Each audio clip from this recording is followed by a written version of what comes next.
Good evening, everyone. Welcome to the CKC channel. I'm your host, Candidate Master Calvin Klaassen.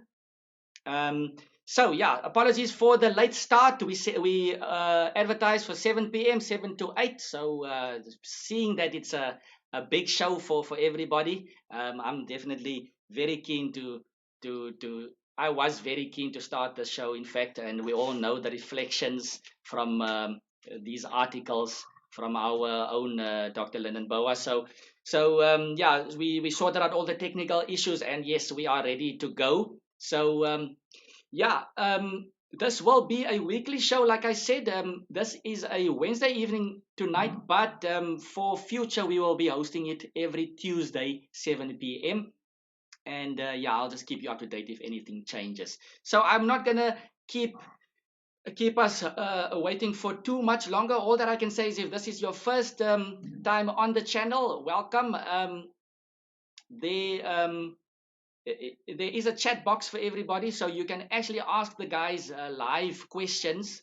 In order to be able to chat in the box, you must just press the follow button. It's the purple heart. And if you can't press the purple button, then you must first sign up to Twitch. Go to the home page and just sign up. It's absolutely for free. So just sign up, come back to the channel and press the follow button, and we are good to go. So just make sure you follow, and then you will also get notifications on when we go live again. And we've got lots more to offer. The Reflections show is another episode, basically a weekly episode that we're adding onto our CKC schedule. So we've got, like I said, our special host for this Reflections. It is actually his Reflections. We all know him for this Reflections. So I would like to introduce everybody to Dr. Lyndon Bouah, and he will then be introducing our special guest for the evening. So let's go on to the Reflections. Here we go. All right. So welcome, Lyndon. Welcome to Charles and Lyndon. I'll let you introduce Charles properly. I am off the screen now, so you may continue. Welcome everybody to the Reflections. Thank you very much, Calvin Klaassen, and welcome everybody to the first editions of the Reflection Show. It is something that is very close to my heart, because I believe that we've got to chronicle the history of chess in South Africa and in Africa. And this is the show that is going to be interviewing a number of chess players and chess personalities from all over the continent. And we're so glad to be able to have one of Africa's great players with us, Mr. Charles Eichab, and we will introduce him properly in a minute. Just for background, Reflections has come a long way in the last 5 years. I normally spend time to write about tournaments, write about the experiences that I have, and tournament results. So it has been quite a journey, and this is now tonight the first TV show that we'll be able to interview somebody live on television, on Twitch, on the Calvin Klaassen Show. One of the people that I've written about in the last few years is our special guest tonight. And our special guest tonight is, in fact, Mr. Charles Eichab. He is from Namibia. He's from Windhoek. And we'll be asking him some questions for the next 20 minutes. And thereafter, Charles will be showing us two of his games that he has played at the Olympiad level. And we'll be taking it from there. Charles, good evening to you, and good evening to the viewers. Charles, welcome to the show. It's great having you here. Good evening, Dr. Bouah, and good evening to the viewers. Yeah, it's quite a pleasure, and it's a big honor to be here with you all.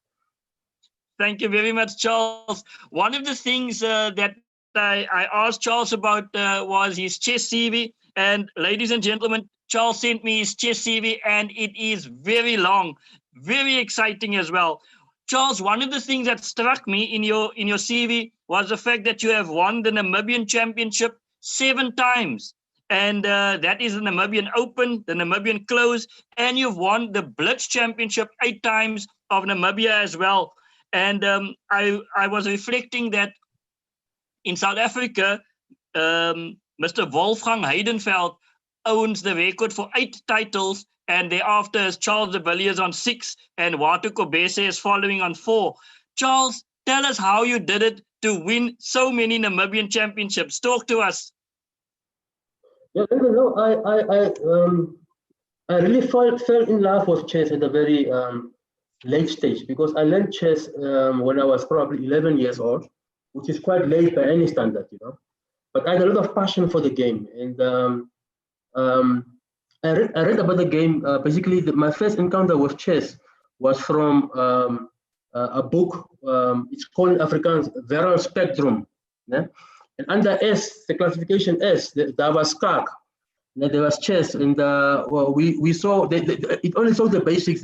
The movement was the arrows, and that's where everything started for me, basically. But before that, I must say I was an extremely strong draft player. I was probably a prodigy of sorts. I could play draft at the age of 3. You know, I was quite strong, and people take pride in me when people used to visit our home. One of the things they had to do was to pass through my draft on the draft board, you know, to see if they can beat me. And I had a pretty good record as a draft player, probably almost something close to 100%. But when I encountered chess, my draft stopped. My draft stopped completely. I haven't played draft in because chess is just was a whole new dimension for me, and it was quite attractive to me. And so I was playing chess at home. But of course, later I found that chess is also an organized sport. There are tournaments. There are people who are running a federation, because I was growing up in a town which is 70 kilometers from the capital city. You know, so I was not in the capital for the first, let's say, 16 years of my life. You know, so when I came to Windhoek to finish my matric and so on, that's when I met some of the players here in the capital city. Yeah. And Charles, thank you very much for that background. Charles, when was the first time that you won the Namibian championship? I won the Namibian championships in the year 2001. It was and hosted, how old were you? ironically, at the very same venue that you also won your Windhoek Optics. That's where the Namibian Championships was hosted, very close to the mall. Yeah. No, that's lovely, Charles. And for the viewers out there, the Windhoek Optics is one of Namibia's strongest tournaments. And I was fortunate to win that tournament in 2003 when I visited Namibia and, in fact, played against Charles 2 games, won 1 and lost 1. So Charles was already a very strong player at that stage. But Charles, in terms of your preparation in Namibia, do you play a lot of tournaments in Namibia? And do you also play in South Africa? Yes, almost the tournament scene in Namibia has changed in the last few years, especially when Master Otto Nakakunda was the president. He really brought in a lot of tournaments, and especially the league, because the league is also federated. But before that, you know, for many of the years, I think when I was in my formative years as a chess player, there was only one big tournament. That was the Windhoek Optics. Yeah? So you every year you look forward for that one big tournament, you know. And later in the year, the late President Dr. Kiat Beekes, he also organized a tournament in Swakopmund, which was called the Swakopmund International Tournament. So those were the 2 big tournaments every year. Everything else was really just club chess and people playing amongst other friendlies and at the clubs and so on. But in terms of organized tournaments, we are talking only of 2 tournaments in those days, you know. So the tournament scene was very, very barren. It was very few tournaments to play, and that's why in 2001 I forced myself to go African Open, which was in Cape Town, I think, which was won by Mark Levitt, I think. So I went to play at the Wynberg boys, the Wynberg, I think boys high school, or the girls high school, something like that. Yes. Yeah. So that was my first tournament outside Namibia, and at that time, really, even that year, it was the only tournament that I played that year, I think, apart from the championships. No, Charles, thank you very much for that. And one of the interesting things, ladies and gentlemen, is that Charles has been a regular visitor to the SA Open, and I remember, Charles, seeing you in Port Elizabeth in 2006. You participated there when Gawain Jones won that event. I recall 2009 when you also played in Cape Town, where we announced Amon Samatoe And then you also played in the Commonwealth in 2011 in Johannesburg. What was your most exciting tournament of those SA Opens? Yes, I played also in Ekurhuleni, but the one which was more exciting to me was I think I also played, by the way, 2002. I also played that, yes, that's right. And I think one tournament was won by Gowan Jones. I remember the other one was won by Watu. I'll have to just check the other seeds, everything's okay. But yeah, we're back on track. So yeah, if you guys can continue, like I said, we kind of lost you a bit there with the 2002 SA Open and so on. But yeah. Thank you very much, Calvin. And the weather is really playing up today, but that's how it goes when you're having chess in the wintertime.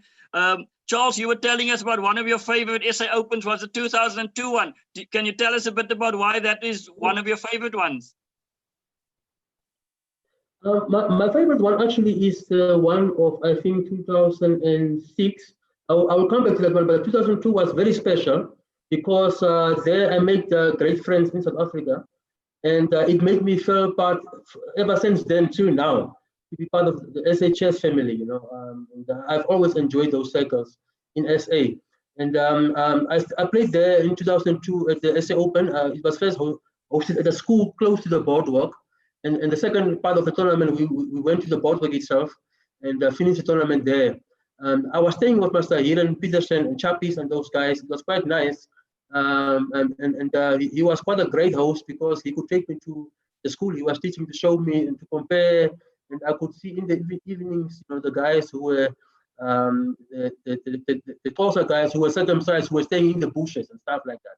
So it was quite interesting for me. It was many things that I learned there that tournament, and that made the tournament quite special for many non-chess reasons as well, you know. But I really enjoyed the tournament. 2006 was, from a sporting perspective, my best tournament, SA Open, together with the one at Ekurhuleni in 2011, I think, in Johannesburg. Also, yes, good result for me. In 2006, at the strength tournament, you know, I started off very, very badly. I came with a youngster that year who was actually one of our big national players, Ruben Pickers, who passed away the following year. And he developed some mumps, he got sick and so on, and I was nursing him. And till he went back, you know, I was not the focus of the tournament because he stopped playing. I think after 1 or 2 rounds, he could not play anymore. So I was organizing with his mom, put him back on a plane, and he finally left. And so I had something like 1 out of 4 in that tournament. But the next 7 rounds, I scored a very good result. I got 6.5 out of 7. And I could rally into the prizes, and I won. I actually won an open prize there, which makes me one of the best results there at the SA Open. Yeah, that I can remember quite fondly. Well, Charles, we're very glad that you had such pleasant experiences because I think it fits in with the motto of we are all one family. And I think the fact that you still have vivid memories of visiting some of those schools and some of those initiation camps shows that it has meant a lot to you. So thank you very much for those kind words. And of course, we are very glad that in the last 20 years, you have continued to play chess. And in fact, if the viewers will allow me just for the moment, Charles, because I didn't do it properly at the start, I just want to read something for 2 minutes because it's important to put it on record. Candidate Master Charles Eichab is the Mount Olympus of Namibian chess. He has won the Namibian Championship 7 times. He has won the Namibian Closed Championship 7 times and 8 times National Blitz Champion. He is a foremost chess teacher and motivational speaker, having traveled the length and breadth of Namibia, teaching chess at over 300 schools. He is also widely traveled internationally and has witnessed countless benefits of chess training. In recent years, he has won more championships and tournaments than any other player in Namibia, and is the highest local rated player with 2168 ELO rating points. Charles has represented Namibia abroad countless times and has played board 1 at 4 chess Olympiads. Charles Eichab, as a candidate master, also teaches chess as a subject at various schools in Namibia, and his achievements are readily accessible and verifiable on the Worldwide Chess website. Charles, you have been playing at the Olympiad level for a long time now, and I've been it's been a privilege to see you in action at these Olympiads. When was your first Olympiad? My very first Olympiad was in Kalmykia, Kalmykia. And that was in 1998. And how did you fare in that Olympiad? Actually, my very first game, actually, I could have shown it, it's just to be a very little time, but actually, my very first game was an extremely good game against Azerbaijan. Of course, Azerbaijan was not as strong as it is now, then, but they were still a top, maybe a world top 20 team by then even, you know. And I really missed I was playing on board 4, and I missed out actually in the first round, even though I was not strongly armed. But I finished the tournament with 2.5 points. I was playing board 6 for Namibia, and yeah, and then I think it was those days. I think it was 13 rounds that we played. Yes, and every team could have two for the team. You know, I was the second reserve for the team. But Charles, I mean, that's where we all start with being the reserves, and then later on, as you've shown, you went to board 1 at those Olympiads. And the interesting thing is Namibia played its first Chess Olympiad in 1994. And I must just tell the viewers out there and Charles as well that I was in Moscow at that Olympiad. And when I got into the dining hall, I heard people speaking Afrikaans, and I couldn't understand why am I hearing Afrikaans in Russia. And there the Namibian chess team was sitting, and I met Otto Nakapunda for the first time. So I'm so glad that Namibia has joined the ranks of the Olympians as well. Charles, what has been your favorite memory at any of the Olympiads that you have played in? There's been many memories because I've been to many Olympiads. Basically, it's staying on you, and you take away from each Olympiad. And there have been funny moments. There's been many tough moments where you are down, and then and so on. But it's at the end a team sport, you know, and it's all about trying to carry the team to get the best possible result. You know, so my next Olympiad after '98, I could not go. But all the other Olympiads, starting from Bled 2002 up till the last one, Batumi, I've been to all of them. So the Bled Olympiad was one of my best Olympiads. If the kind of CM title was offered then, I could have gone even at that Olympiad. I scored result there. I think I won 8 rounds without any defeat. I won 8 rounds undefeated, which was quite good for me, you know, at the Olympiad. Yes, no. I mean, the Bled Olympiad was a great Olympiad out in Slovenia, and also from an African perspective, also a fantastic one with Robert Gwazi winning the gold medal on board 1 in that particular year, as well. With I think he scored 9 out of 9 there in that particular Olympiad as well. Charles, I also noticed that Namibia has quite a relationship with Iceland. Tell us a bit about how that relationship developed, and how did it come about that it looked like you played in one of those Reykjavik Opens. Can you tell us a bit about that?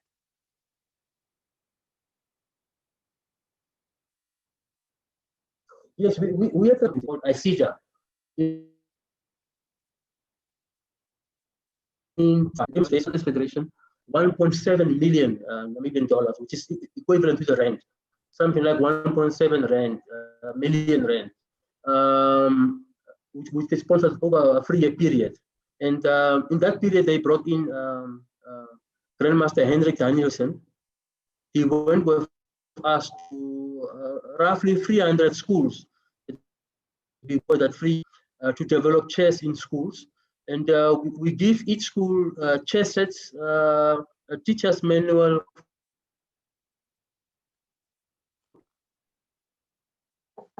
train the so the Icelandic people who of course have a long tryst with chess for decades, who hosted even a world championships. They value chess so much that they thought that they could bring part of that to Namibia as well. So we had that very good chess project of the Icelandic embassy. Unfortunately, in 2008, when the global economic crash came in, the Icelandic embassy closed here in Windhoek. So we don't have an embassy anymore, Icelandic embassy. So that relationship basically fizzled out.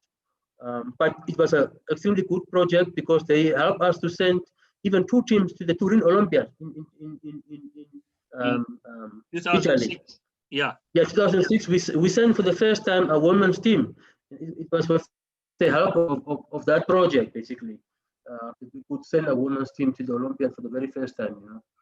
No, that's a wonderful initiative. And Charles, is it true that you went to visit Bobby Fischer's grave when you were in Iceland? No, I didn't visit his grave. I met Bobby Fischer himself, actually. No, Charles, tell us a bit about the meeting Bobby Fischer then. Yeah, no, I didn't meet him in person to greet him or whatever, because there was, even if you can read on chess, there was in Iceland this attempt not to bother him too much, So even Icelanders were told that they must not, run into him and ask for autographs and stuff like to let him to live a normal. There was an antique shop that he frequent. So I used to go there when I was playing in the Reykjavik Open before the rounds to just watch if you can count that day there. And on, I think, round number 3, they had to play round was PM every day. So I think something like 12 o'clock that day, he came to the shop, basically. And that was maybe a year or so before he passed away. And he used to go and read those books, those antique books and stuff. So it was good to have just a glimpse of the man, basically, even if you don't talk to him. It was good to. It's like you get a slice of the greatness of the man, just to physically observe Fischer there, it was quite good. Yeah.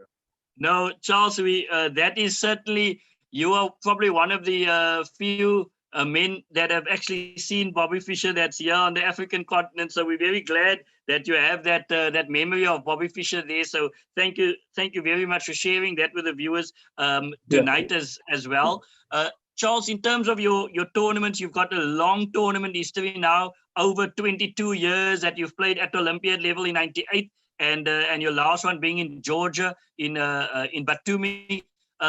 What has been your favorite tournament? If you can think of all the tournaments that you've played all over the world, whether it be in all African games or wherever, what has been your tournament that you enjoy the most? I must say, of course, there's been a lot of national tournaments that I also enjoyed nationally. But the one that stood out for me that I enjoyed the most was the Turin Olympiad in Turkey, Istanbul 2012. Was really my performance, I think, of my life, probably. I was playing board 1 for Namibia, and there's one of the games that I'm going to show, one of the 2 games I'm going to show is from that Olympiad, the round 1 game that we played against Australia. We were actually beating Australia, and I think I can talk about it a little bit later there. But it was really my best Olympiad because I went for 9 rounds undefeated on board 1. It was quite a good result for me. And, I was in quite some form. Yes. I really enjoyed it, yeah. But whenever I analyze my chess career, I found it funny because sometimes I play a very bad tournament 1 week, and then 2 days later I played a very brilliant tournament again. It's very strange. I don't know if form works for me. It's something that has really been very strange over the years. Well, you may need to speak to a sports psychologist. I will certainly indicate that to somebody that I know very well. But Charles, thank you very much for answering some of the questions as well. And what we're going to do now is we're just going to check if Calvin, if there are any questions in the chat room that may have come up. Calvin, do you?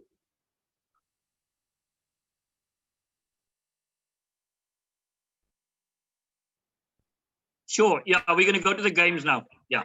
Yeah. Yes, okay, guys. yes. So you all can hear me now as well. So I've got two questions here. One very long one. I haven't read it myself here. The first one is a very brief one, I guess. It's actually directed at you, Lyndon. Chess Master Ruan is asking, how is your chess going in the lockdown, Dr. Bouah? So that's the first one. Let me just read the second one quickly. Monster Frick says, Charles, was there a game or moment in your early chess career which you would always remember as a career breakthrough, which made you think, I think I can master this game and be better than the average player. I'm going to give this a serious go. What's your best answer to motivating young enthusiasts? So Monster Frog squeezed in two questions over there. I don't know. I see there's more coming, more comments here, but maybe if you guys can just cover those two questions. I don't know who wants to go first. Yeah, I'll quickly go. I'm not playing much chess in the lockdown period. I'm just playing one or two of those Sunday afternoon Corona blitz wars. But for the rest of it, I'm not really playing any chess. So thanks for the question. But let's go back to our guest, Mr. Charles Eichab. Was there a game or moment in your chess career? What do you think when you said that you can master this game? Yeah, I think it was the first tournament. I really came to Vendu to play the first tournament. And some of the, as I told you earlier, I've learned chess from encyclopedia, the Vera Spectrum series of encyclopedias. And there I have met a rule where it says you can move once or twice. I thought you could move 2 pawns or 1 pawn. That's how I thought. That's how I understood that rule. You know? So when I came at my very first tournament, I remember I made 2 pawn moves. And then the guy looked over me and said, no, but that's not, it doesn't allow it. You know? And so my very first tournament was really a learning experience because I was far from the tournament scene in Namibia. You know, Yes. I was far removed from the tournament scene. In the tournament, I was actually learning even the rules of the game, basically. In 1994 when I played my first tournament.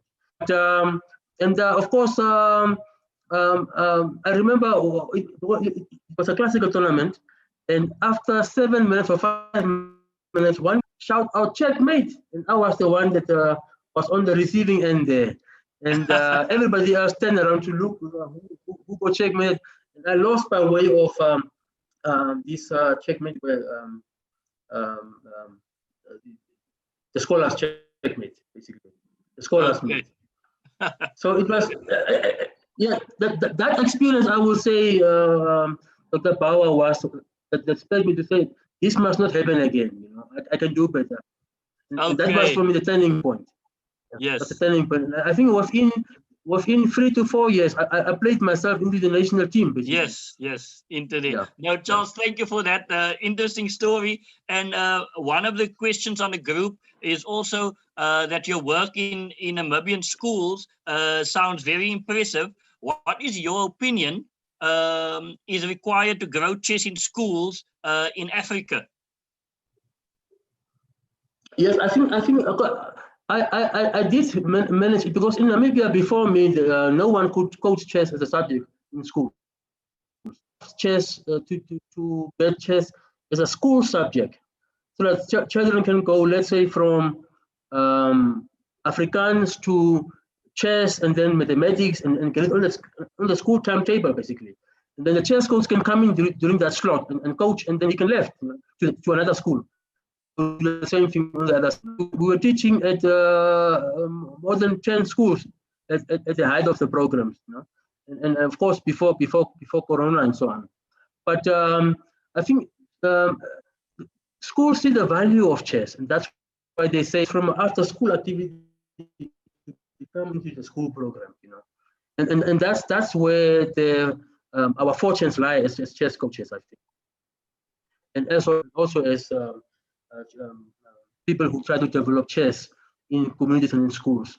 If we can get on a mandatory basis, you know, where let's say the whole grade 2 or grade 3 classes must have chess, you know, like they have any other thing, then I think we can be like Iceland. In Iceland, it's compulsory to play chess, I think, at primary school. everybody must play chess. It's compulsory. It's a subject in school. At the high school, it becomes an optional subject where you can pick, you can choose whether you want to do chess, continue with chess, and so on. And of course, Okay. we are still a long way in Namibia. Of course, we don't have the official backing of the government. We are still fighting for that. But schools decide for themselves on their own accord to get chess into the school because they like it. But we are still doing studies. We are still trying to compile things from these findings to make a strong case to the government to say we need to roll this out universally. No, Charles, thank you very much for that answer.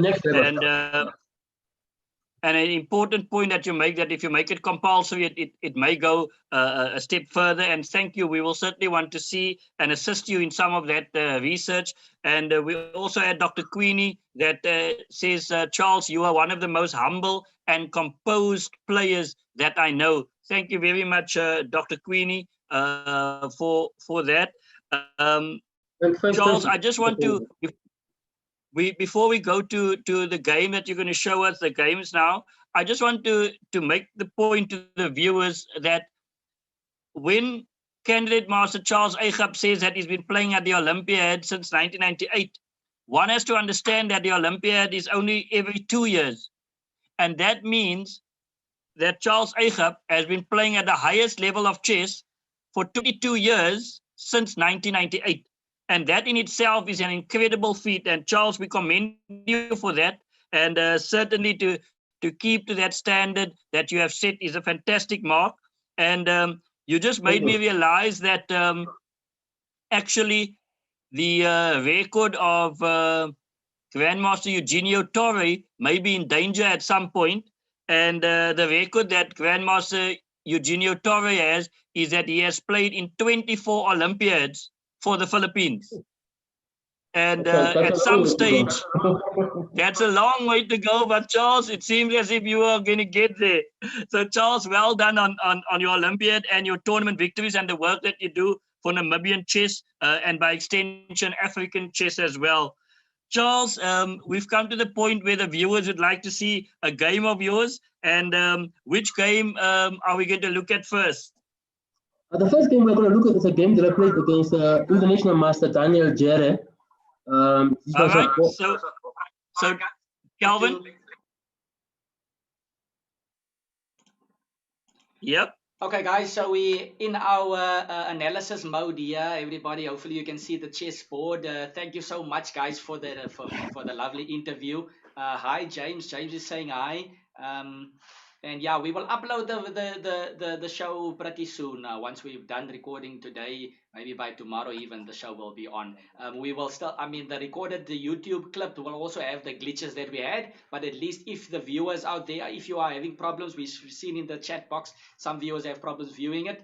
At least we will have the recorded version for you, so that you can catch up if you missed anything. So yeah, Charles, over to you. Lyndon, are you going to make the moves for us on the board? Or who's going to make the moves? Yes, I'll make the moves on the board, Calvin. So right. Charles, you can start. We'll play the first move. Daniel Jerry is white. Is that correct?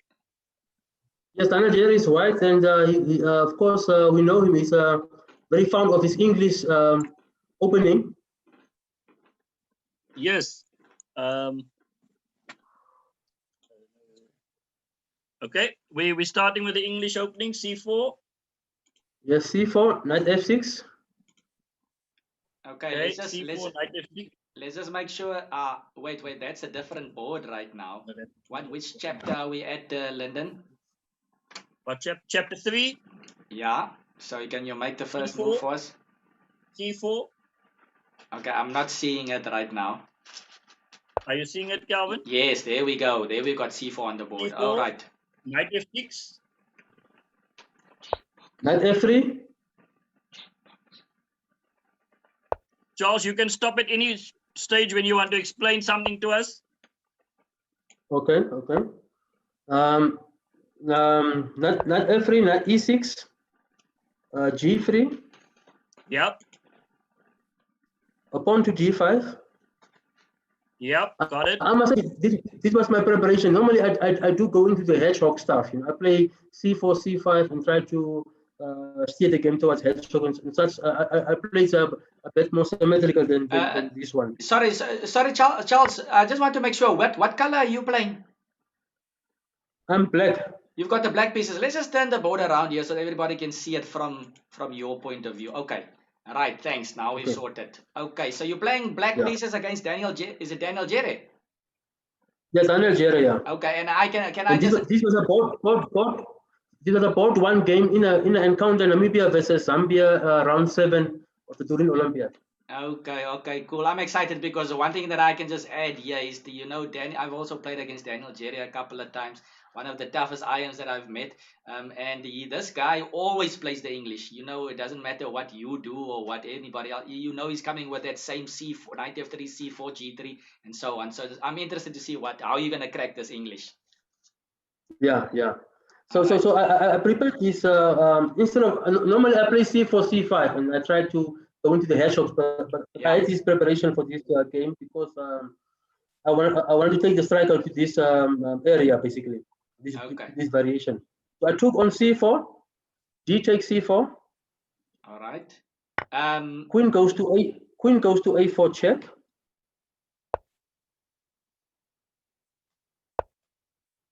I block off the pawn, C6. All right.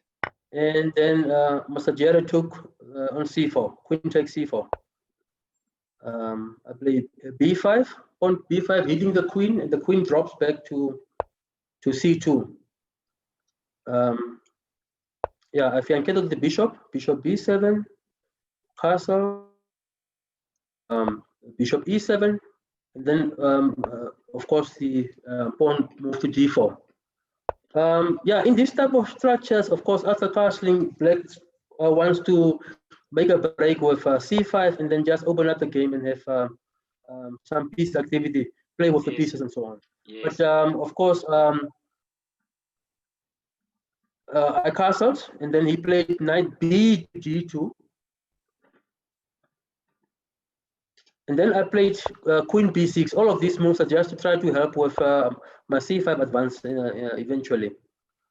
So he played knight to B3, also he's trying to stop me from making this advance. I played knight B D7. He played bishop to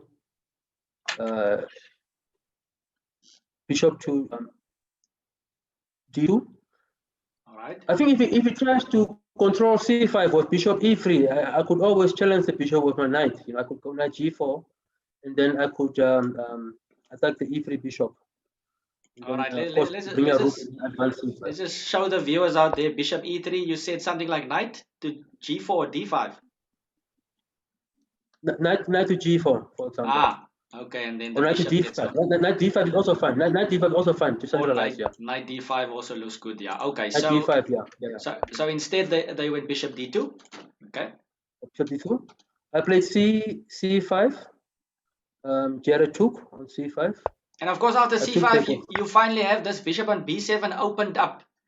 So your bishop yes. I have a very good bishop on very healthy pieces here. I don't see a weak piece. My rooks can also quickly come to the center, and every piece is playing here basically. All right. So you took on C5, yeah? Yeah. So I took off the bishop on C5, then the bishop to A5, hitting my queen, and my queen will move to C6. Queen C6. Of course, I'm dreaming of making one if he moves the knight away. Yes. So Charles, you weren't scared that the bishop on G2 is looking at the queen there, but just no. I was also looking at that bishop, so we were looking at each other. So if the knight moves some favorable square, I could pick up that bishop. Yeah, but of course, the only sensible move he can play probably is knight to H4. If you have to move the knight away, so he can still defend, or knight to E1, something like that. Knight to E1, but it doesn't look so natural. Put the knight. Yeah. It's not so natural. It looks a bit awkward. So he plays rook A to C1, and I also activate my rook. I think maybe it was better to play rook A to C8 also. But I played rook F to C8. Oh, interesting. So I played my F rook to C8. Okay. Queen went to queen went to d2, and now he's setting up a combination. There's some tactic here I must be careful of, because now he can play knight on c5. If white is to move again, he can play easily knight on c5, a knight takes, and then b4. And then b4 trapping that, or punning, using the pin. Yeah, and if my knight moves away to e4, his rook takes my queen, and if my knight takes his queen, he gives a check. And that in the mid, so I think he wins a piece there. Okay. So maybe it was better to play my a rook so that he doesn't give the check there.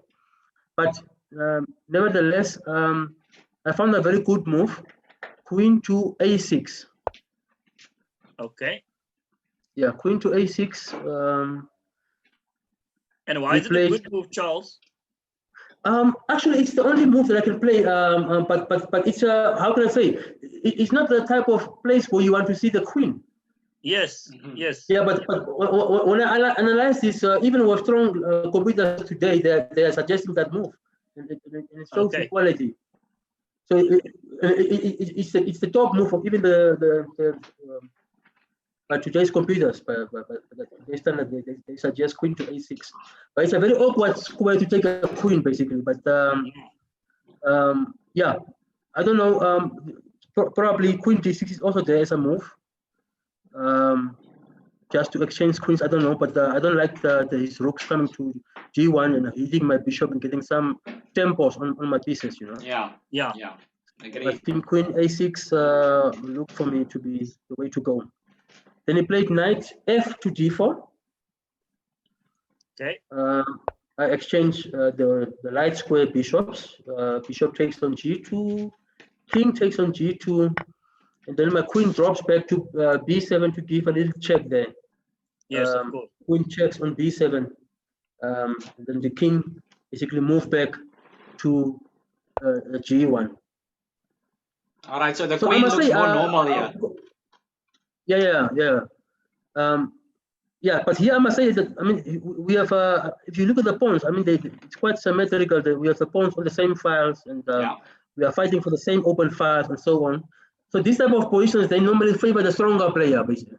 So I found it quite interesting that I managed to outplay so someone who is basically much stronger than me in this position, basically.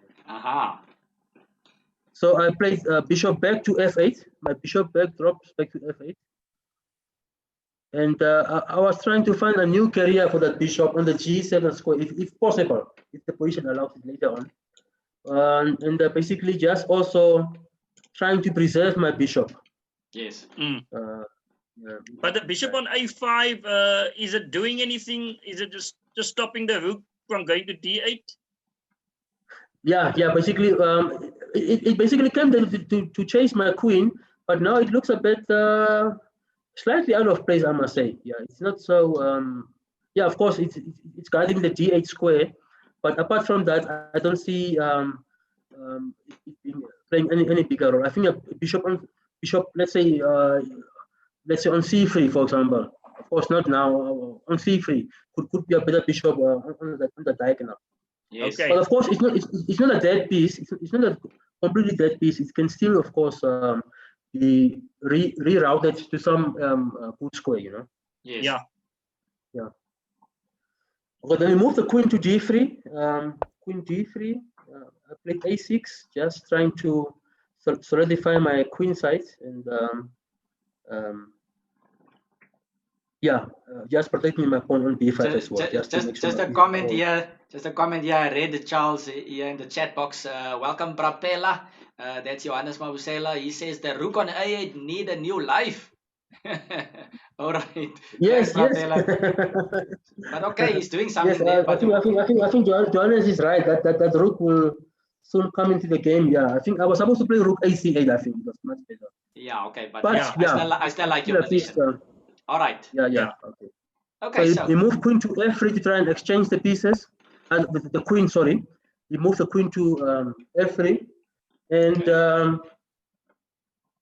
I played knight to. I like that move, knight to g5, and of course I'm trying to provoke e5, and if he e4, sorry, if he plays e4, my knight will just drop back to f6 again, hitting that pawn, and then if he advanced that pawn one more square, I will just play knight back to g5, and then I have a good knight outpost. Yes. I created a good outpost for myself. Okay. And with my bishop on c8, it's, my bishop on f8, it was very difficult for him to exploit my dark squares. I could play maybe a g6 and play bishop g7 and hit that pawn on e5 and so on in the long run. Charles, that's not how the game continues. Calvin, do the knight on b3 seems to me to be a bit out of play as well. The knight on b3. By the way, just thank you to Rodriguez1 for following. Welcome to the show. You're saying the knight on b3, Lyndon. I mean, he's desperate to get to c5 or a5 or something. You know, there's a saying about the two knights. If the two knights are looking at each other, then they are covering less squares and they feel like they're not as efficient as they should be. Yes. Yes. I think Dovetsky writes about that with a superfluous knight. When you have the same knight going to the same square. Yes. All right. And it's just one comment here. Sorry, Charles, just one last question to you, actually. So you played knight d5. And I like the idea, like you said, you fighting and so on.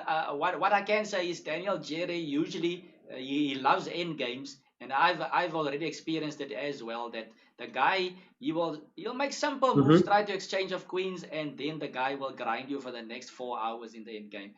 And this move knight d5 indicates that you want to still play some fighting chess with the queens on the board. But how did you feel about the queen hanging on b7? I really wanted to retain my pieces and still play on, basically.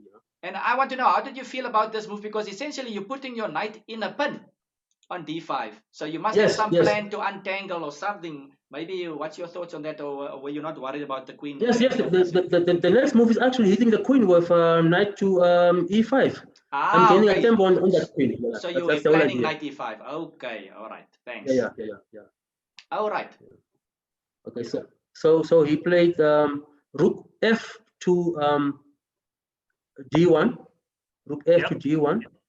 And then I hit the queen with that move, knight to e5. All right. Okay. Yeah. He played queen to e4, queen e4, still trying to maintain that pin on the on my queen. And then I played rook takes rook. And then he took back with his rook. Rook takes on c1, and then knight to c4. And then knight to c4. And by the way, Brapela just said here a couple of moments in the chat, the knight on d7 is trying to get to c4. Looks like Brapela knows a thing or two about the knights over there. So he predicted knight to c4. Yes. Perfect square. Lovely square for the knight on c4. I think I like my knight pair now because they are much improved from the g7 and f6 slots a few moves ago, you know. Yes, I think they are now all over the board, and they are having good control of the center, and then they are hitting squares and so on. This is a much improved knight positions, basically. I like it. He played rook to c2, and I played rook e8. This move was very nice. I like this rook e8 because now my plan is to expand with my pawns. I want to play f5. Wow. But I can't play f5 directly because of queen takes e6. Check. Yes. Okay. I was gonna say that's like a mysterious but now with my move rook over to there. e8. But now I see what you mean. I like your idea. Yes, it's a mysterious rook move. Yes. It's almost like that. Garry I like this because it helps my pawns expand. Yeah, I was gonna say it's almost like that Garry Kasparov famous game against Karpov where he doubles up on a closed e file. You playing rook e8. There's two open files. You decided to rook on e8. All right. Yeah. It's quite a nice move because now I can play f5, e5 with lots of tempos, and my pawns are just advancing. You know. Okay, lovely. So he played knight to f3. And I got my 2 pawn moves. Firstly, f5.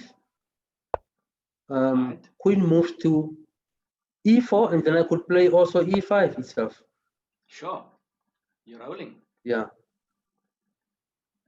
And then his queen moved to pawns are marching. Yeah, and the queen moved to h4. And now I like my next move, also a very quiet move, but extremely comes with great force. I just put my queen on that a7 to g1 diagonal, queen to a7. Yeah, and now we can see that there are things down that diagonal. There's yeah, I could just one day bring my bishop to c5, which I later on achieved, because I can take the bishop on a4, his bishop on a4. If the knight took on a5, I could play bishop to c5 and so on. So he played his knight f to d2. Knight f goes to d2. Right. And I didn't took that knight, I took the bishop instead. Okay. Bishop to knight takes on a5. Right, knight takes. Okay, so knight takes back, and then bishop c5. This is there you get your good move, I think. Okay. Yeah. So how to protect and now f2? e3, both moves are winning. Huh? No, I'm thinking how to protect f2. What is White gonna do here? He's already seems like he's in under a lot of pressure. Yes, if he plays e3, there's immediate move. Bishop takes e3. It's over. Wow, let's check it out. e3 and then bishop takes. Bishop takes f3. And I'm assuming knight takes. If pawn takes, knight takes, hitting the rook. Hitting the rook and threatening it discovered. Beautiful. And actually, for any knight move is winning there. Any knight move, knight d1, knight, but the best one is knight c5, knight c4. Sorry, knight c4, just picking up the knight on d2. So you're saying if the rook, let's say the rook moves somewhere, then knight c4, and you go and collect that knight on a5. I think rook must go down. Rook must go to c1. I think that's the best move to guard the back rank. Then I just play knight to c4, and then I think I'm just picking up the knight on d2 as well. Lovely. Okay, so I must say, Charles, that your move Queen A7 reminded me of that famous move of Rubinstein, Queen B8 and Queen A7, and then a Queen all of a sudden appears. But that maneuver, Yes. Brapella says in the chat as well, Queen A7. Wow, that's what he says in the chat. Okay, right. So if not E3, how does White defend F2? Actually, in the game, Master Jared didn't defend it. He just let me take on f2. Seems like it doesn't have much. Seems like it doesn't have much. It's difficult to defend that move. Okay. Yeah, actually, there's no way to defend it. I'm not so sure, but there's no way, I think. So what did he played queen to h5. Queen h5. Okay. Queen to h5, yeah. So I played g6. I think I first took on f2. Bishop takes f2 check. Yeah. King goes to h1, and then I play g6.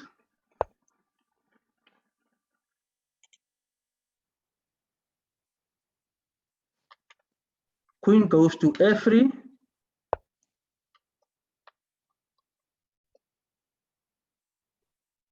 And then I played e4, pawn e4, hitting the queen. Queen b3, and then I think I moved my queen to f7. Charles, I've got another question here for you. Just for interest's sake, what was, I know these battles are quite epic, especially at the Olympiad as well, with lots of time on the clock and so on. Can you remember at all what the time situation was like here? I'm sure, surely you are very confident by this time. And what's the time situation, if you can maybe recall? I think at this stage we were both very low on time, basically going for our second time control, basically.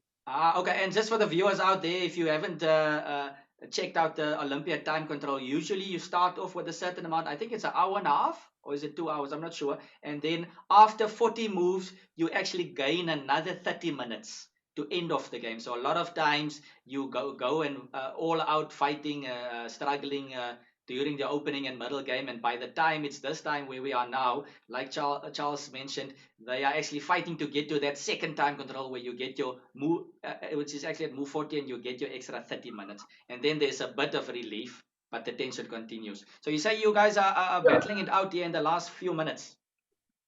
Yeah, so at this stage, I would say we were both less than 30 minutes, both of us. I think maybe one a little bit more than 20 minutes, the other one maybe in the 19s, in the 10s somewhere, 17, something like that.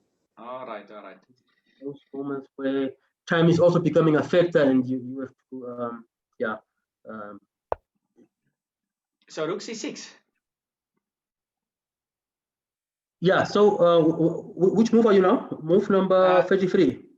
Move number 35. 35. Queen f7 35. was Okay. So he played, plays rook and then c. rook c6. Yes, he plays rook c6, and then I Yeah. play bishop to e1, attacking the knight. But actually, that move is actually clearing. I'm actually clearing the f file because I'm gonna open the f file soon. Ah, okay. Also. It's clearing So there's the way a for the dual queen. purpose. So Okay. yes, to create some evidence for the queen there. Yeah. So he moved queen to d1. Bishop took on d2. Queen takes on d2. And then, of course, I move f4. Here we go. Yes, now we are basically breaking through there. Okay, so you're going for the final kill here. Yeah, I think from here the game basically plays itself. The move just comes naturally. And Knight takes on f4. Charles, what I just want to mention to the viewers out here is that it's very sad to see this knight here on a5. All the action is happening close to the white king, and the knight on a5 and the rook on c6 is not really helping with the defense right now. So it looks a bit gloomy here for the white king. So f4 was played, and then what happened? It's an extremely sad piece, yeah. Yes. Well, knight on the rook is dim. Yes. Knight on the is grim. So and then we move the rook back to c1. So wait, and then f4, f4, pawn takes f4, and then what happened? Knight takes. Knight takes. Yeah. And then the rook c1. Rook c1, yeah. Okay. And now the winning move. This move just wins on the spot. Okay, can we get my... Oh, okay. I wanted us to have a look at it here. Okay, e3. Wow. Okay. It looks quite nice. Okay. Is that opening up the diagonal, or why is this crashing? It's crashing because of the white queen is overloaded. Okay. Where can she go? If she goes to... So where can the queen go? E2. She needs to protect E2. Yes, so maybe queen C2? Is there anything? That's what happened in the game. And then there's mate in 2. And then the diagonal opens up. 3 actually. Okay. Yeah. Okay, now I get you. Yes. So after queen c2, I play queen g5, and it's mate in 2, I think, from there. Queen d5, and then So where did the game end? Did he play queen c2? Queen d5? Yeah, he plays queen c2. I think if he plays queen d1, I can play queen to f5. Yes, and still invade. It's the same idea, queen d5. Queen d1, queen f5, and you're threatening to enter all over. So yeah. It's a lovely. I think if we can show the final moves, the queen d1. Yeah, queen d1. Queen f5. The final move. Queen f5. Queen d1, queen f5. Yes.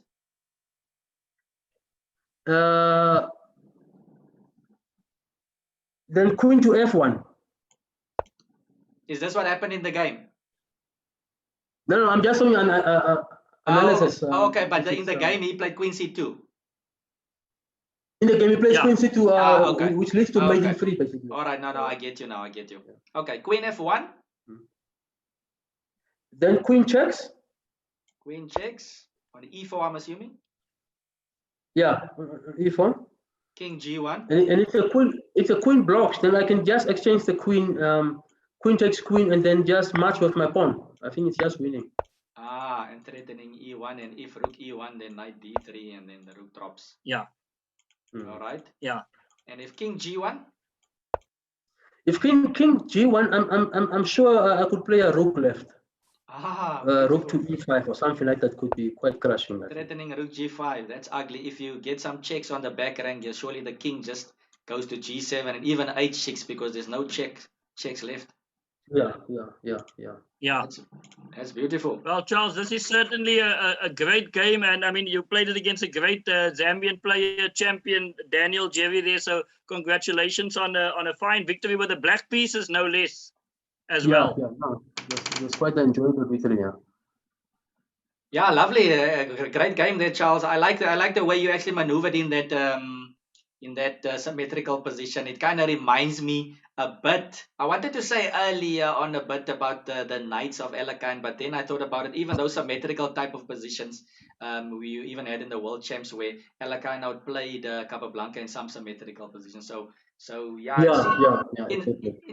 in some way you actually did expand quite nicely, like in those hedgehog positions. Not that it was a hedgehog, but you kind of absorbed everything and then quickly expand, and I like it. So brilliant game there, especially against a strong player like Daniel Jerry. Definitely a nice one. Yeah. No, thanks. Yeah, Alvin, can we perhaps do the last 15 minutes just with the game that Charles played against Australia's board one? By all Can means, we do? by all means, Let's finish with that one.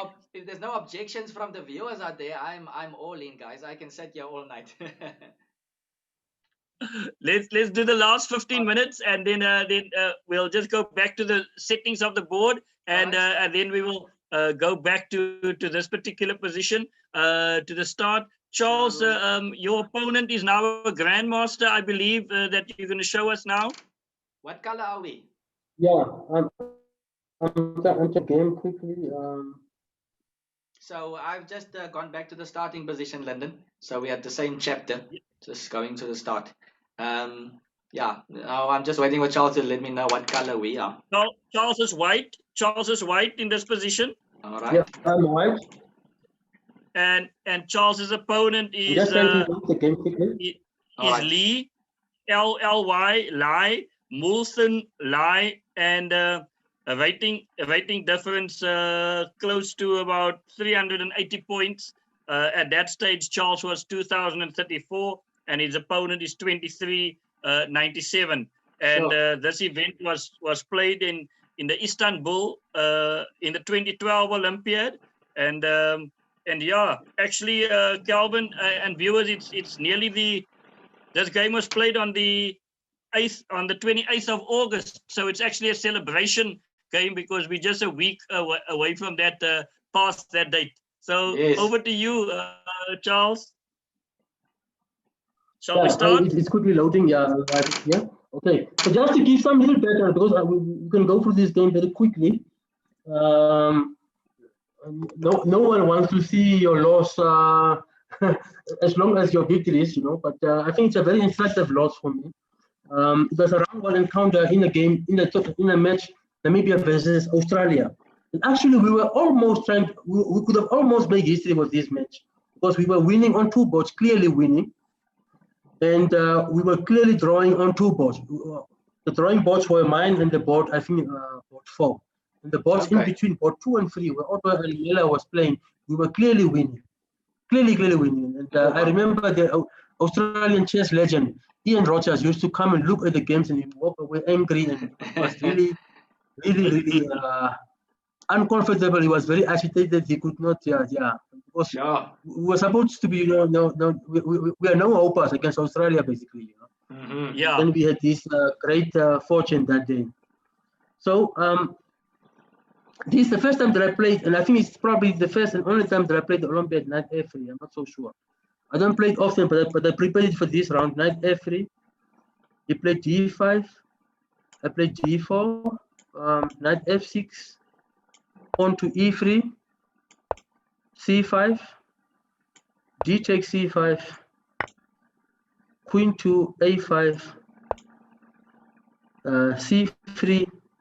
Queen takes pawn, and then b4. So it reminds me of the game with Jerry where I was black, where I did something similar. Exactly, it's just reverse colors. I just want to see your opponent playing g6. Nice. Yeah, I'm basically showing the same game here.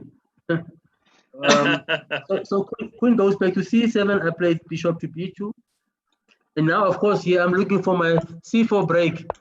Yes, of course, makes sense. Yeah. Yeah, and then he played pawn to e5. Okay, so your opponent doesn't go for g6. He goes for this. Yeah, he played pawn to e5. I played knight b to g2. Bishop to d6. And then I played h3. Yeah, it was a difficult position here. If I played g3 and then flanked my bishop, I didn't like my bishop on that diagonal. And he could easily play maybe even h5, h4 stuff, and I don't know. Yeah. So But with G3, I just felt that my position my king side could crumble easily. So I played H3 just to take my pawn out of harm's way, and also just to try and develop my piece into castle. All right. I played knight C6. I played A3. He castles, and then I played C4. Right. I played D4, and I played C5. It almost looks like yeah, actually yeah, it looks like those Slav mainline stuff. Yeah. I think it's okay, so bishop E7. Similar to those ideas. Yeah. Yeah. So pawn takes on E3. Oh, takes on E3 first. Okay. Yeah.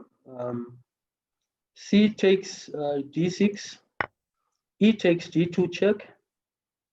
Queen takes on D2. Queen B6. Played pawn to B5. So I was basically playing. Yeah, it becomes very sharp very quickly here. The position.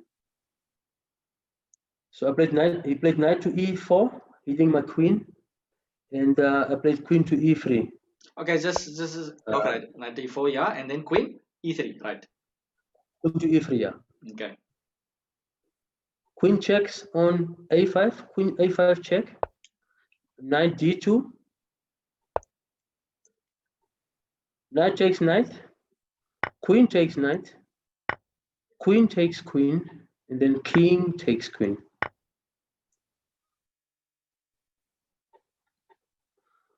Knight to D4. Rook to E1. Charles, did you not consider capturing the knight and playing king to D3? You mean bishop to D3, Lyndon? Yeah. I was looking. No, I'm just saying. Bishop takes and go for the pawn. Oh, and actually go for the pawn. Yeah, there was something that I think I'm not so sure what put me off. I think probably just rook there was D8. something that really put me there. I think. Yeah, the rook D8. No, Charles, it's fine. You can't defend the D6 pawn. Yeah, That's the problem. Yeah. Yeah. I think I thought my king would be a bit exposed if I take that pawn. Okay. And then to try and run with my So king to some safety, I might lose some moves, a lot of moves with trying to take my king to safety, you know. If both rooks start playing. Yeah. So I wanted to hide behind his pawn actually, and then grab it later when it's a bit quiet. Yes. Yeah. So rook to E1 and rook to D8. Bishop takes. Rook takes pawn. Bishop takes where? Oh, rook The takes bishop pawn. takes on G4. Okay, I get it. Sorry guys, I'm a Then bit slow. rook takes on G6. Yeah, pinning the bishop now. Yes, then rook takes pawn. My rook takes pawn, setting up checkmate in 1. So rook takes bishop check. Rook takes bishop check. King C3, and then the rook drops back to D8. Stop mate, yeah. Okay. Yeah. Then bishop to C4. Bishop E6. Sure. Okay, so that's an interesting move over there, bishop E6. Yes, bishop E6. Yeah. I don't know why he. Yeah, but of course maybe he thought if he plays bishop to G7, I could go down with rook E7. Yes, it seems like that move is almost forced just to stay. Yeah, it's forced. Yeah, because where else to take the bishop, you know? Yeah, and you've got some nice activity coming up, so looks like yeah, sometimes it's a bit difficult for us normal players to find these type of moves. Maybe it's a bit more forced here, but sometimes you need to just give back. So I took the bishop. He took the bishop, and here I'm not so sure. I was somehow I chickened out of taking the pawn on E6 because I was afraid of rook A to C8. Yes. And then I didn't like my king. My king has no shelter. Yeah. And then he can use his D rook to come down and check me, and then maybe even collect my pawns here on the 7th rank and stuff like that. You know, I didn't like that position. Yeah, because my rook on H8 is still not active. So if he could have helped, then it was maybe it would have been better. You know. Yes. Yeah. Yeah. So here I played rook to c5. Okay, rook c5, trying to okay, anticipating the rook c8 move. Okay. Yeah. So he played rook to g7. Rook to d7. Okay. Yeah. And I hit the pawn with my other rook to e1. Was it not better to play perhaps a rook to c1, Charles, just to double up on the c file, because the e6 Yeah, pawn is permanent weakness? I think that could have been better. Yeah, and probably then I will have these very active rooks that could. Yeah, I think that was better to play rook c1. Yeah. All right, so we got rook e1 Okay, on the he board played now. king f7. King f7. I played rook to e3. Bringing the rook up now is flexible. He can go all over. Yeah, Castle the and king. here I thought I could not lose this position. You know, I have this. I'm playing a strong player, almost to 2400, and I got this dream position, and Yes. we are winning on boards 2 and 3. Actually, in the end we lost 3-1. Actually, So we managed I was hesitating to ask you over there because it sounded like you're building up for an anticlimax there with the whole result over there. So you said it was 3-1 in Australia's favor. Yeah, in Australia's favor, yeah. Okay. But in terms of the positions, while we were playing, if you could have looked at the positions, how for the possible conversions, it was supposed to be 3-1 for Namibia. The other way. Aha. Okay. Yeah. So he played rook a to d8. I played h4. I'm not so sure about this move as well.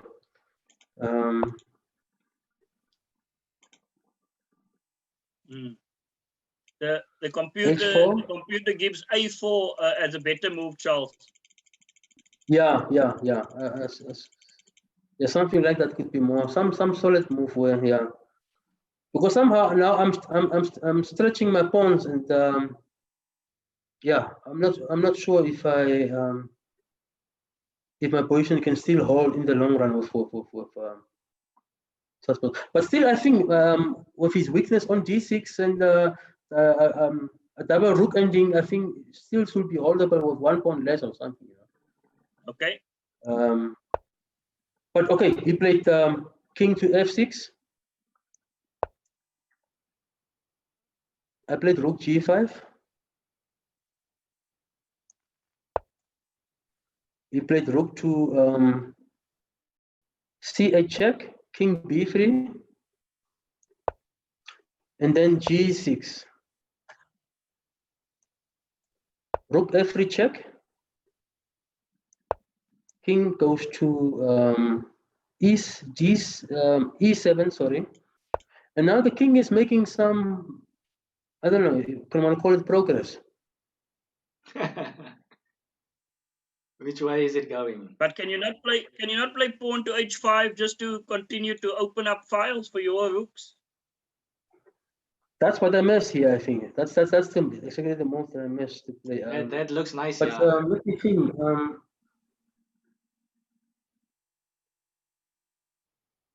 H5 looks like it will definitely create some isolation over there of a pawn. Yeah. I think h5 was the move here.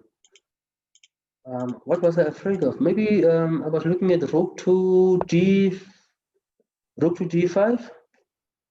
But that's fine. You can play rook takes rook and pawn takes pawn, and your opponent still has 3 pawn islands against your against my 2 pawn islands. Yeah. Yes, that was one way to go there. Yeah. But I played rook e3. Somehow I was obsessed with trying to win this e pawn. Somehow to suppress this e pawn. Yes. He played rook to f8. Yeah, King also suggested rook e4. Yeah, it makes sense. Okay. Yeah, no, I'm saying King also recommended rook e4, probably rook e3, so he's on the same track as you over here. So yeah, okay. So rook f8. And then rook g to e5. Okay. And then he played rook to g6.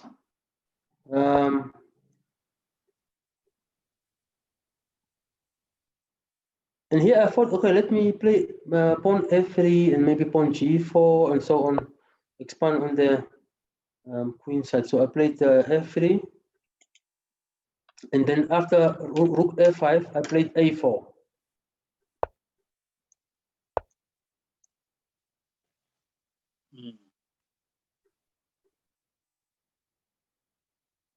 King to f6.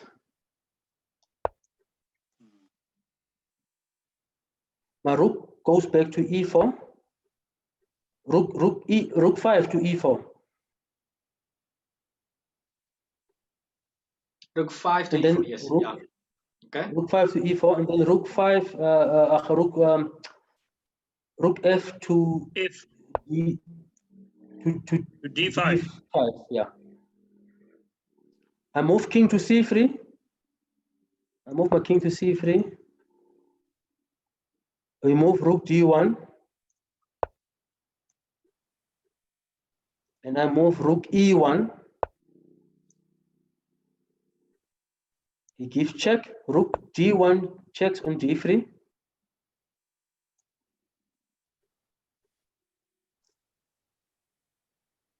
King c4 or what?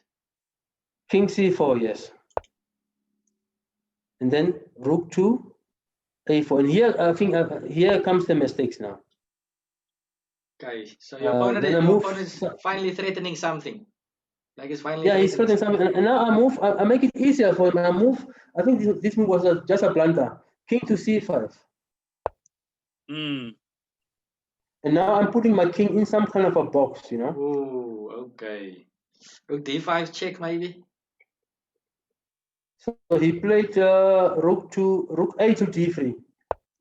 Oh wow. Okay. I thought maybe rook d5 and rook down to d3, but okay. So I moved my king back to c4, and then he moved again the rook to a3. Yes. I went up again, Okay. and now he moved king to e7. He was just testing to see if you wanted the draw. Yeah.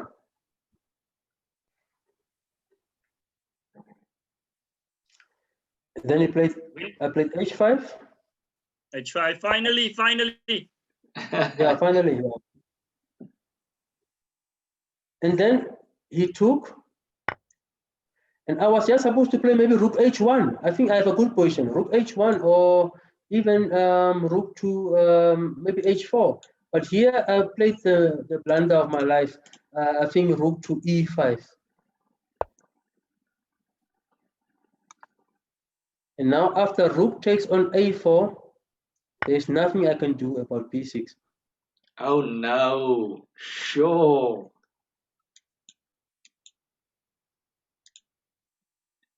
b6 mate. Wow. b6 mate, and there's nothing to be done.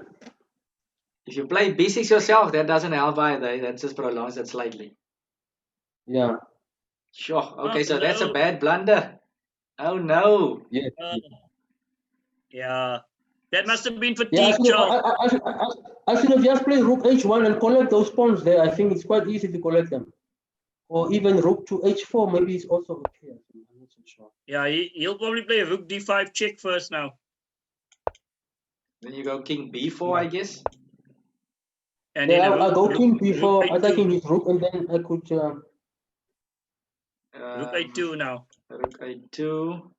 Now king g2, and you can perhaps take on h. No, you can't take on h. Sorry. Yeah, it's not so easy. Yeah. But I think, Charles, for me was your opponent's rooks were quicker into the game, whereas your rooks were not connecting until very late in the game. Maybe that's sort of a feeling that I got. Yeah, somehow I lost the coordination of my rooks there, and that somehow that makes things difficult in the end. Yeah. Yeah, and I think maybe you also lost a bit of time piling up on that e6 pawn, like Lyndon pointed out earlier. Maybe h5, the break was needed earlier on to get some more counterplay. I think that was maybe a key moment where you could have applied more pressure. Yeah. Yes. But I think Charles, Charles, I mean, I thank you that you still took the time to show us a game that you lost, but a game that made a deep impression on you. And I think I commend you for that, because I mean, you can show us any game, and you've chosen to show this one. So thanks for sharing this moment with the viewers and with myself tonight. I mean, I enjoyed it. It's a nice in-game lesson that you've given us, and of course that lovely game, the attacking game against Daniel Jerry, is a hard game not to forget, and I'm certainly going to be noting it when we do the reflections. Charles, from my side, I just want to thank you for agreeing to be the first guest on the show tonight, and we hope to continue the series, obviously, till the end of the year. So from my side, thank you very, very much, Charles, and thank you for being a friend of South Africa and a friend of mine as well. And we look forward to seeing you after the corona allows us to travel a bit as well. Hopefully we can see you in South Africa, and Calvin and I could come visit you there in Namibia as well. So Charles, thank you very much from my side. Yeah, thanks about thanks a lot. And I want to just encourage you also with your series on reflections. Quite nice. I used to read a lot of your reflections, and now to see them in a visual form is also quite good. Thank you. Yeah. So continue with that project, and it's quite a good one for chess. Thank you, Charles. Calvin, I hand it back to you as the main host. All right, thanks everybody. Once again, thank you, Lyndon, for actually bringing your reflections to life here on my channel. I think this is a great start to a wonderful show. And yeah, thanks Charles as well for being, like Lyndon said, the first one here on our show.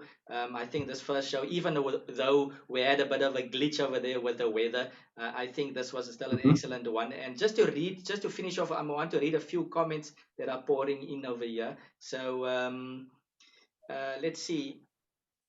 So Grey Old Wizard says, thank you, Charles, for your time today and all the work you do for chess in Africa. Thank you to Dr. Bouah and Calvin for this wonderful initiative. Looking forward to the next episode. So thanks, Grey Old Wizard. Thank you very much. And King Ulster says, thanks, Charles. Tricky end games. Yes, indeed. And Istvan says, many thanks, Charles. King Ulster also says, thanks, hosts. Let's see. Monster Frick says, thank you, Charles. I've enjoyed it very much. Duke Simons, Duke has been with us since the beginning of the show. Thanks for tuning in, by the way, Duke. Duke says, thanks, Charles. Thanks, Lyndon and Calvin. Dr. Queenie says, I enjoyed the games. Thank you. And Master Frick says, Rook N games are not always draws! Exclamation. Okay, last comment that's got in here. Dr. Queenie says, glad the reflections are live! Exclamation mark. Okay, right. So yeah, once again, thank you very much to you guys for making this show. I have been entertained fully tonight, and it's been very nice having the both of you on the show. Thanks a lot yet again to the viewers out there. If you haven't subscribed or followed the channel yet, make sure you press the follow button. If you're wondering why you couldn't throw in a chat or any comments in the chat box, just go to Twitch's homepage. Just sign up. It's absolutely for free. It's very quick. Come back to the CKC channel and just press the follow button. So yeah, this is the first of many. So this will be a weekly show. Like I said, no, I think this is Wednesday evening, but starting next week we will have it every Tuesday 7 p.m. Just make a note on your calendar, guys. Every Tuesday evening. And then I don't want to disappoint anybody. Let me just read the last comments here that are still coming in here, guys. That's Master Frick said Rook N games. And then Pawn Strat 3. I'm assuming Pawn Strategy. Some beautiful games. Thanks for sharing. Thanks, Pawn Strat. And then Master Frick says, Charles, next tournament. So he's asking, when's the next tournament? Next tournament is we must play Corona Open to say goodbye to Corona, I think. Yes, indeed. All right, guys. So thank you very much. Thanks everybody for tuning in. Enjoy the rest of your evening, and we'll see you next week, 7 p.m. Calvin, who's our guest next week? Our guest. Oh yeah, thanks so much, Lyndon. Maybe Lyndon, you can tell us, since it's your reflections. You can tell us. So. I'm glad to inform the viewers that our next guest will be International Master David Gluckman. And we look forward to welcoming David next week to the show. Fantastic. That should be a great Yeah, one. fantastic. So yeah, all right. So Thanks, Kevin, guys. I also want to thank you, Kevin, for the opportunity. It was quite good. I've been watching your shows. I've also been. I like your comments which was made by Domkop. Oh, don't tell me. Don't tell me. Who's are you? Are you? Don't. Okay, cool. Yeah, no, thanks so much. I mean, I suppose, like I told the viewers the other day, I think it was a couple of days ago, I got to 300 followers at least. So spread the word out there, guys. Get your friends and family that loves chess to tune into the channel and press the follow button. Thank you so much, everybody. Enjoy your evening. We'll see you next time. Cheers. Thank you. Good evening. Thanks, Doctor. Yeah.